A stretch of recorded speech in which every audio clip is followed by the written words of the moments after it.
Hi everyone, this is Bill from Two Wheel Druid. Thanks for watching today. Today I want to talk about how I tamed my Yeti SB140. I want to talk a little bit about how I made what was kind of a bike a little bit outside my style, my comfort zone, a little bit more my own. I know it's more of a jump type bike, trickster type bike, stuff like that. But of course it can do trail duty and downhill and all that stuff. And I've used it for all those things, but I couldn't quite get it feeling right stock after playing with some of the settings. So like many of you, I went and did some upgrades. Like many of you, I'm not a sponsored rider or a millionaire, so I had to do things kind of carefully and selectively. And you may say, well, why didn't you look for a different bike that might just do cross country or just do trail or just do downhill? Well, the fact of the matter is I wanted something that could do a little bit of everything. I have a fat bike for the winter and for really muddy, yucky trails, and I had this bike for everything else. So I put a little time and effort to research and install a lot of stuff, and I did it all by myself. Kind of excited to share with you guys how I did it. So here we go. So, taming the Yeti SB140, making it my own. As I said, many of you undergo some of the same processes with your bikes, especially if you're a small quiver type of guy like me. Coming stock, the bike was great. Always liked it. I had rented one. I had ridden it, the rented one on local trails, downhill. Totally loved it. It reminded me of smaller bikes that I grew up with. Little hardtails from Trek, 26-inch wheels, super playful, super fun to ride, very maneuverable, agile, sporty. But it had more burliness to it. Was able to do more in terms of capability and functionality.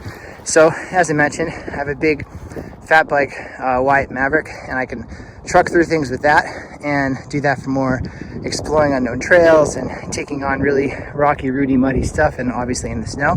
If you've seen this in my videos, I had a lot of fun doing that last winter. But now it's spring, and I'm getting ready for spring and summer riding, hoping to get back to doing some downhill type stuff, maybe a little enduro type stuff, and obviously a lot of riding here on my local trails. This is just one particular access road. If you've seen some of my videos, you know this particular trail area has a little bit of everything. So I'll keep doing some testing here, keep sharing with you guys with this bike and tell you how it turns out. Anyway, here's what I did.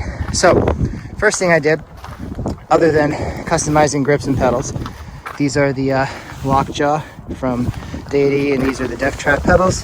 Fan favorites, I know. Inexpensive, comfortable, and they do the job really well.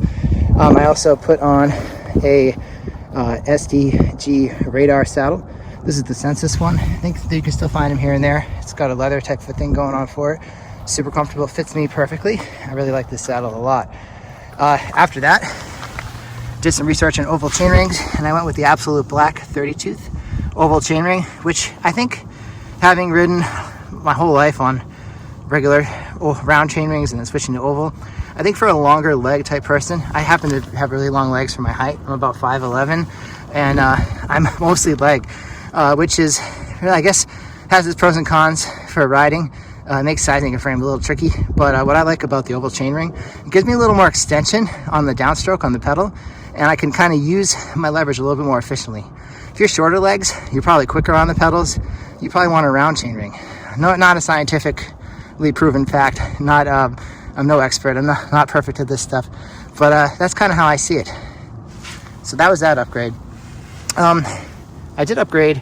I left the derailleur alone, but I can't tell you how magical an X01 chainring, or I'm sorry, an X01 chain is on a GX group set. GX derailleur, GX cassette, GX crank, GX shifter, all that stuff stock. Oval chainring, a little bit of a change, but honestly, just changing up the chain, I can't believe how much that changed the shifting.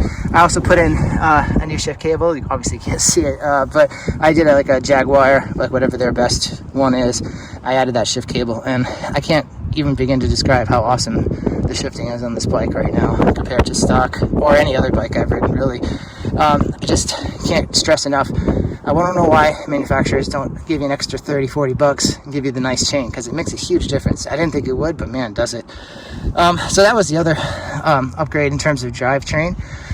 In terms of tires, I switched out the Recom and put on a Minion DHR II. I did a video on that a while back, and the reason why I did it was because I needed more traction in muddy and in downhill type stuff.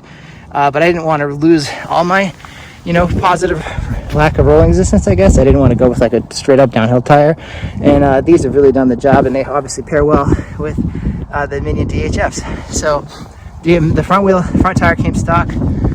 Rear tire, I changed that up. I added that.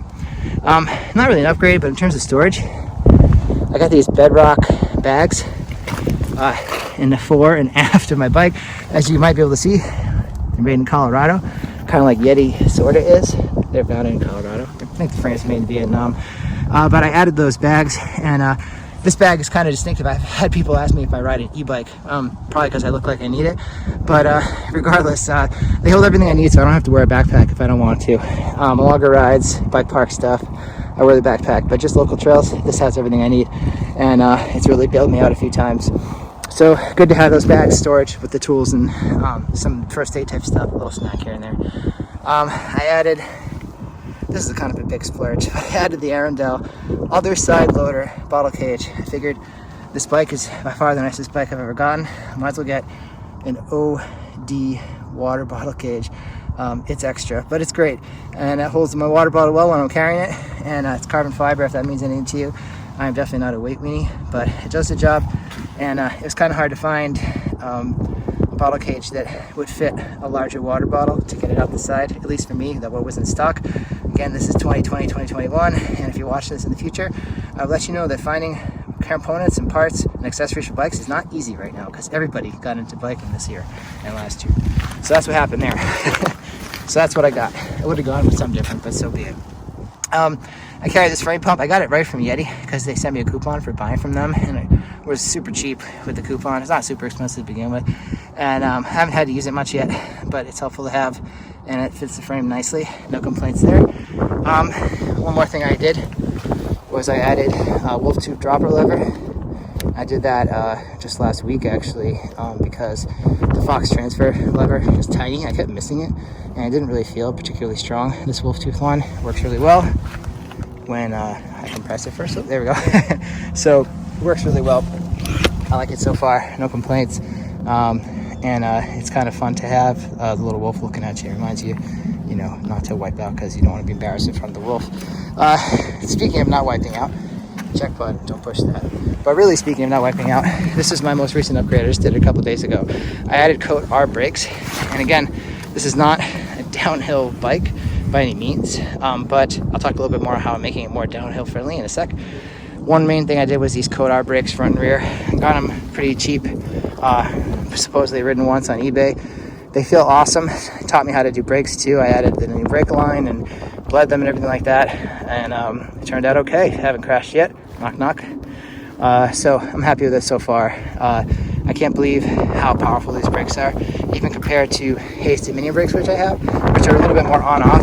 These have a little bit more modulation to them, a softer lever feel, but with this lighter bike, pretty good. If I had a bigger, more enduro style bike or downhill bike, I might go with something a little more, I don't know, on-off, a little less modulation, a little more confident stopping power. But honestly, these things are super strong. A couple of times I've slid right off the bike because I'm not used to the power these have, so I'm impressed, I gotta say. Another thing I did to make this more downhill friendly, it comes stock with a 35 diameter stem, and it's a 50 millimeter reach. I upped that to a 70 just recently because I felt like descending, not super confident. I felt like the bar was really close to me, and yeah, again, this bike's more meant to be agile, playful, fun, poppy, all that stuff. I don't dislike that feeling at all. In fact, that's one of the reasons why I bought the bike. But because I needed to be a little bit more all around, and because I go down big hills like that and more bike park lift service type stuff, I just wanted the bars a little further away from me, and it extended the reach. In addition to getting this 800 millimeter Raceface Atlas bar, put them both on the same day, and I gotta say, it really makes it more confident on the downhill. And going uphill, I just rode up here a little while ago, and you can probably tell because I'm still catching my breath, but it keeps the wheel from lifting off. I mean, sure, wheelies and manuals might be a little trickier, but I'm not really an ace at that stuff anyway. I really appreciate the extra reach. I rode a SB140, which is obviously a 29er, more travel, way more reach in that frame. This brings it closer to something like that, and I really like the way that bike feels. Hopefully I can get one soon and do a comparison or something. But this really maintains that small bike, 27.5 inch, you know, comfortable. It's like a playful feel, but it makes it more comfortable and more well-rounded with the longer reach, at least for me in the cockpit. Again, I'm about 5'11". I fluctuate between 190, 200, depending on how much riding I'm doing. And I really like that upgrade. In fact, that was probably the smartest upgrade I did on this bike to help make it an all-rounder. So anyway, that's how I tried to tame this Yeti SB140. Again, nothing major. I mean, not super expensive upgrades, nothing, you know, weight weenie-ish or, you know, carbon fiber this, carbon fiber that, outside of my crazy water bottle holder. But anyway, I really appreciate this bike. I appreciate you watching. I can't wait to ride it throughout the spring and summer, get to know it better, improve my skills, have some more fun. I don't plan on making any more adjustments or changes, maybe some small stuff here and there. But unless I somehow outgrow this bike or my needs change drastically, I'm planning on keeping it like this. Probably could use some touch-up paint. I got the wrong color. I'm not going to tell you where I put it on, but it's taken some rock chips and dings. It is almost like an automotive feel to the paint, which is not a bad thing. It looks kind of cool, but it's a little bit easy to bang up and scratch. But other than that, I mean, the bike is awesome, perfect for me, and I'm going to do some more riding right now. Thanks for watching. Take care. I appreciate it. Have a great day.